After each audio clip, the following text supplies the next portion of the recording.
안녕하세요. 역사 돋보기입니다. 14세기란 서기 1301년에서부터 서기 1400년까지를 일컫는데요. 14세기에 일어난 주요한 역사적 사건들을 정리해보겠습니다. 지난 13세기 유라시아 전역을 제패한 몽골 제국과 원나라였지만 원나라가 중국 대륙 전체를 차지한 뒤에 빠르게 쇠퇴하였습니다. 다른 국가를 정벌하는 무력은 뛰어났던 몽골의 원나라였지만 그 넓은 땅과 그 많은 인구를 다스리는 행정력은 아무래도 떨어질 수밖에 없었습니다. 지배층의 과도한 사치, 교초라는 지폐 남발로 인한 인플레이션의 장기화, 라마교의 부패화, 민생의 관심을 꺼버리고 오로지 황희 계승 분쟁만 지속되던 혼란스러운 정치판으로 14세기가 되면 원나라의 지배력은 금세 약해져 버렸습니다. 중국 대륙 곳곳에서는 군벌들이 흥기하고 몽골족을 몰아내고 한족의 국가를 세우자며 홍건적이 조직되어 원나라 조정에 대항하기 시작했죠. 이 틈을 타 한국의 고려에서는 1352년 즉위한 고려의 31대왕 공민왕이 자주개혁을 실행하며 원나라 간섭기를 종식시켰습니다. 원나라는 원나라로부터 벗어나려는 고려를 응징하고자 여러 차례 군대를 보냈는데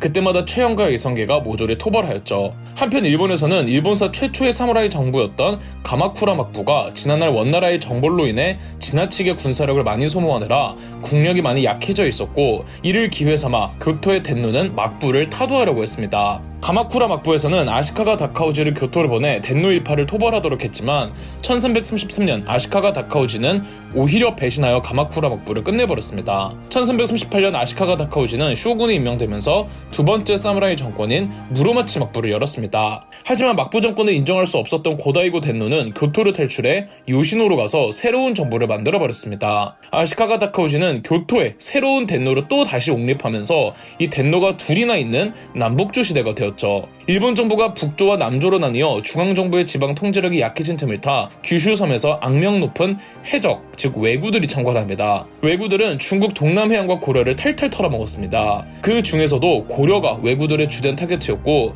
왜구는 고려에서 매우 심각한 문제였습니다. 1368년 중국에선 남부지방의 군벌들을 정리하고 홍건적을 통합한 주원장이 양쯔강의 난징을 수도로 하여 명나라를 건국했습니다. 그리고 그해 명나라는 북벌에 나서 베이징을 탈환하고 원나라는 중국 대륙을 모두 잃은 채 다시 몽골 초원으로 되돌아갔습니다. 다시 몽골 초원으로 돌아간 이후의 원나라를 북원이라고 따로 구분한답니다. 약 20년 후 1388년 몽골의 대칸이었던 예수대류가 원나라라는 칭호를 포기하면서 오직 몽골만이 남게 됩니다. 1388년은 한국의 역사에서도 대단히 상징적인 해였습니다. 우선 최영, 이성계 등의 고려 군부 세력이 이인임 등의 귀족 중심의 권문세족들을 숙청했으며 그리고 이후 권력을 잡은 최영이 무리하게 요동 정보를 주장하자 이성계가 압록강까지 왔다가 왕명을 어기고 다시 돌아가는 위화도 해군을 일으켰죠. 권력을 잡은 이성계는 성리학을 숭상하는 신진사대부들을 등용해 정치개혁에 나섰지만 실질적으로 이성계는 왕을 꿈꾸고 있었고 신진사대부들은 급진과 온건으로 나뉩니다. 1392년 온건이 신진사대부를 이끌던 정몽주가 이성계의 아들 이방원에게 피살되면서 이성계는 고려를 멸망하고 조선을 건국했습니다. 1394년 태조 이성계는 기존 고려의 수도였던 개성에서 지금의 서울인 한양으로 천도했습니다. 하지만 조선에서는 1398년과 1400년 자신이 후계자로 지목되지 못해 불만을 품은 이성계의 아들 이방원이 두 차례에 걸쳐 왕자의 난을 일으키곤 조선의 3대왕 태종으로 즉위했습니다. 그리고 조선이 건국된 1392년 그해 일본에서도 무로마치 막부가 남북조 시대를 통일했죠. 동남아시아로 가보겠습니다. 13세기경 몽골족의 침입을 막아낸 베트남의 쩌낭조는 이후로도 안정적인 시기를 보내기는 했으나 14세기 중반부터 정치판이 무능해지고 각종 자연재해가 잇따르며 농민 반란이 일어나는 등 사회가 매우 혼란스러워지기 시작했습니다. 캄보디아의 크메르 제국은 과거 13세기 때 베트남의 몽골족의 공격을 막아낸 덕분에 전쟁을 치르지 않고 전성기를 유지할 수 있었는데요. 14세기경 동남아에 등장한 새로운 국가로 인해 국방에 심각한 경고음이 울립니다. 그 국가는 태국이었는데요. 13세기경 태국에는 따이족이 수코타이 왕국을 세우고 수코타이 왕국은 일찍이 원나라의 복속을 자처해서 이 국가의 큰 피해는 피할 수 있었습니다. 1351년 수코타이 왕국과 별개로 지금의 아유타야에서 아유타야 왕국이 새로 건설됩니다. 태국의 아유타야 왕국은 빠르게 국력을 키워나가며 북쪽으로는 수코타이 왕국을, 동쪽으로는 크메르 제국을 위협했습니다. 아울러 지금의 라오스 땅에는 중국 동남부 지역에서 남아한 소수민족들 가운데 라오족이 1354년 라오스 최초의 통일 왕국인 란쌍 왕국을 건국했습니다. 미얀마에서는 지난 13세기 원나라에게 버마족의 바간왕조가 망한 뒤로는 미얀마의 토착 민족이었던 샨족과 몬족이 흥기하여 각자의 나라를 만들어 놓고 있었습니다. 인도네시아에서는 자바섬에서 지난 13세기 말 1293년 마자파히 제국이 만들어졌습니다. 마자파히 제국은 인도네시아 역사에서 가장 중요한 국가라고 할 수 있는데요. 14세기부터 마자파히 제국은 적극적인 팽창 전쟁에 나서서 오늘날의 인도네시아 영토와 거의 동일한, 아니 오늘날의 말레이시아 영토까지 아우르는 대해상 제국이 됩니다. 동남아시아 역사상 가장 큰 해상 국가였죠. 보르네오 섬 북부의 작은 도시 브루나이에서도 1368년 브루나이 술탄국이 만들어집니다. 이것이 오늘날의 브루나이라는 국가로 이어지죠. 따라서 14세기는 동남아시아에서 매우 상징적인 시기였습니다. 한편 인도에서는 아주 오래도록 힌두교, 불교, 이슬람교의 소왕국들이 공존하는 체제가 이어졌다고 말씀드렸죠. 지난 13세기 영상에서 미처 말씀 못 드렸는데 13세기 인도 북부에서는 이슬람 소왕국이었던 고르 왕조가 델리 술탄국으로 이어집니다. 델리 술탄국의 시조가 노예 출신이라 13세기경 델리 술탄국을 노예 왕조라고 부릅니다. 그러나 13세기 말 아프가니스탄의 토착민족인 할지족이 쿠데타를 일으켜 성공하면서 14세기 초반까지 집권합니다. 델리 술탄국이라는 명칭은 그대로 이어져서 이 시기를 할지 왕조라고 하죠. 하지만 1320년 펀자브 지역의 군장교 출신이 술탄이 되면서 델리 술탄국은 훗날 15세기까지 투굴루크 왕조 시기가 이어집니다. 이 시기 델리 술탄국은 인도 남쪽 끝자락과 동쪽 일부를 제외하곤 오늘날의 인도 영토와 거의 동일할 정도로 영토를 확장합니다. 중앙아시아로 가보겠습니다. 지난 13세기경 몽골이 세계를 제패한 이후 중앙아시아엔 몽골 제국을 구성하는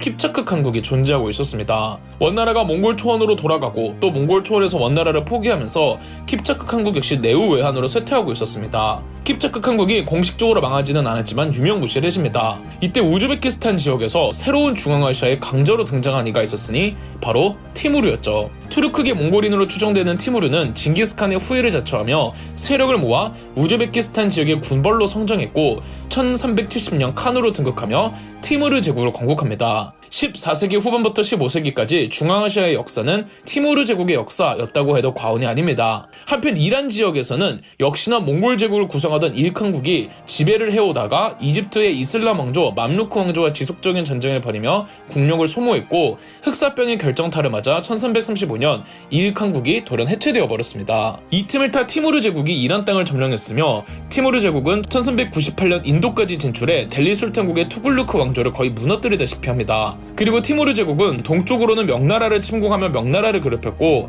서쪽으로는 새로운 이슬람 왕조의 강자와 맞붙는데 바로 오스만 투르크였죠. 오스만 투르크는 오늘날 튀르키예 스웨이트라는 지역의 영주 세력이 성장한 오구주족 계열로 지난 13세기 말이었던 1299년 오스만 1세가 오스만 투르크를 만들었는데 이 오스만 투르크는 빠르게 성장하여 지금의 튀르키예 전체를 차지합니다. 이 시기가 원나라가 서서히 쇠퇴할 때라 오스만 투르크는 운 좋게 몽골의 전성기를 피해갈 수가 있었죠. 오스만 투르크는 지리적 특성상 동로마 제국인 비잔티움 제국과 중앙아시아의 티무르 제국과도 계속 싸울 수밖에 없었던 거고요. 마지막으로 유럽을 보겠습니다. 그간 11세기부터 꾸준히 교황과 신성 로마 제국의 황제 사이 대립이 시작됐으나 그간 교황의 권위가 훨씬 강했죠. 십자군 전쟁이 한창이었던 13세기 교황의 권위가 가장 정점을 찍었으나 14세기부터는 달라집니다. 성직자들에 대한 과세권 문제로 교황과 프랑스의 국왕 필리프 4세가 대립했는데 1309년 필리프 4세는 군대를 이탈리아로 보내 교황 보니파키우스 8세를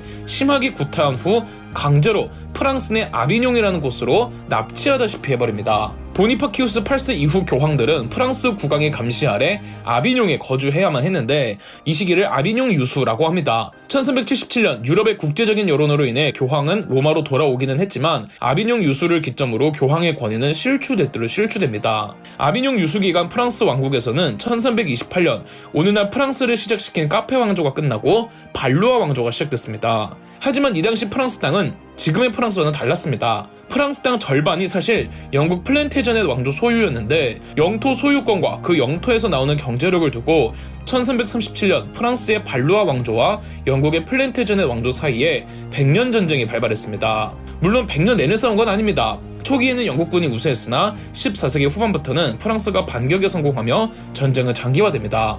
프랑스 국왕이 아비뇽 유수를 끝낸 것도 100년 전쟁으로 프랑스가 국제적 여론을 어느 정도는 의식을 안 할 수가 없었던 이유도 있었습니다. 하지만 14세기 유럽 역사의 최대 키워드는 흑사병일 겁니다. 유럽의 역사가 시작한 이래 이 정도 파급력이 강했던 전염병은 흑사병이 최초였죠. 구체적으로는 14세기 중반에 가장 심했는데 흑사병의 원인에 대해서는 설만 분분합니다. 13세기경 몽골이 유라시아 대륙을 연결해 놓으면서 어떤 특정 균이 퍼진 것이 아닐까 하는 분석도 있습니다. 흑사병으로 1억 명이 사망했으며 유럽 인구의 3분의 1이 사라져버렸는데 이 끔찍한 흑사병은 유럽 사회의 모든 걸 바꾸어 놓았습니다. 우선 워낙 많은 사람들이 죽으니까 노동을 담당해야 하는 피지배층들, 즉 농노들의 수가 줄어들면서 농노가 귀해지기 시작하는 겁니다. 농사 지을 농노가 사라지면 그만큼 수확량이 줄어들고 이건 영주의 경제력에 치명적일 수밖에 없거든요. 그래서 농노의 사회적 권위가 높아지면서 반동적으로 그런 농노들을 더 강하게 속박하고 탄압하려는 영주들도 있었습니다. 하지만 농노들의 사회의식이 높아지니 1358년 프랑스에서는 자크리의 난이라는 농노의 반란이, 1381년엔 영국에서 와트 타일러의 난이라는 농노 반란이 터지기도 했죠. 흑사병으로 인한 농노의 사회적 계층 변화는 중세 봉건 사회가 해체되는 기점으로 보고 있습니다. 아울러 너무 많은 사람들이 허망하게 죽으면서 기독교적 구원의식보다는 현재에 충실하자는 인본주의적 가치관이 팽배해집니다. 이러한 인본주의적 가치관이 문화적 수준이 높았던 이탈리아 피렌체에서 르네상스라는 미술적 패러다임의 형태로 나타납니다.